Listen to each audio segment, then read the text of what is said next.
Sir, ಕೇಂದ್ರ ಸರ್ಕಾರ petrol ಮತ್ತು ಡೀಸೆಲ್ ದರವನ್ನು ಜಾಸ್ತಿ ಮಾಡಿದೆ ಸರ್. ಮೊದಲಿನಿಂದನೂ ಕೂಡ ಈ ಸಮಸ್ಯೆ ಬರುತ್ತೆ ಅನ್ನೋದು ಭಾಳ ಚೆನ್ನಾಗಿ ಕೇಂದ್ರ ಸರ್ಕಾರಕ್ಕೆ ಗೊತ್ತಿದೆ ಮತ್ತು ಇದನ್ನು ಯಾವ ರೀತಿ ಹ್ಯಾಂಡಲ್ ಮಾಡಬೇಕು ಅನ್ನೋದು ಕೂಡ ಅವರು ಮಾಡ್ಕೋಬೇಕಾಗಿತ್ತು. ಜೊತೆಗೆ ಈ ಸಂದರ್ಭದಲ್ಲಿ ಅನೇಕ ಅಗತ್ಯ ವಸ್ತುಗಳ ಬೆಲೆ ಜಾಸ್ತಿ ಆಗ್ತಾ ಇರುವಂಥ ಸಂದರ್ಭದಲ್ಲಿ ಮತ್ತೆ ಡೀಸೆಲ್ಲು ಪೆಟ್ರೋಲು ಈ ಬೆಲೆಗಳನ್ನು ಜಾಸ್ತಿ ಮಾಡ್ತಕ್ಕಂಥದ್ದು ಕೇಂದ್ರ ಸರ್ಕಾರದ ನೀತಿಗಳನ್ನು ಎಕ್ಸ್ಪೋಸ್ ಮಾಡಿದೆ. ಅವರು ಜನಪರವಾಗಿ ಇಲ್ಲ ಅನ್ನೋದನ್ನು ಇವತ್ತು ಎಕ್ಸ್ಪೋಸ್ ಮಾಡಿದ್ರು. ಇದನ್ನು ಮಾಡಬಾರ್ದಾಗಿದೆ.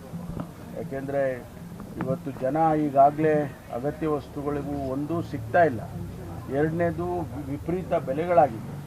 ಇಂಥ ಸಂದರ್ಭದಲ್ಲಿ ಮತ್ತೆ ಡೀಸೆಲ್ಲು ಪೆಟ್ರೋಲು ಸಬ್ಸಿಡಿ ಮಾರಾದರೆ ಅವರು ಅಬ್ಸರ್ವ್ ಮಾಡ್ಕೋಬೇಕಾಗಿತ್ತು. ಅಬ್ಸರ್ವ್ ಮಾಡ್ಕೊಂಡಿದ್ದಿದ್ರೆ ಒಂದಷ್ಟು ದಿವಸ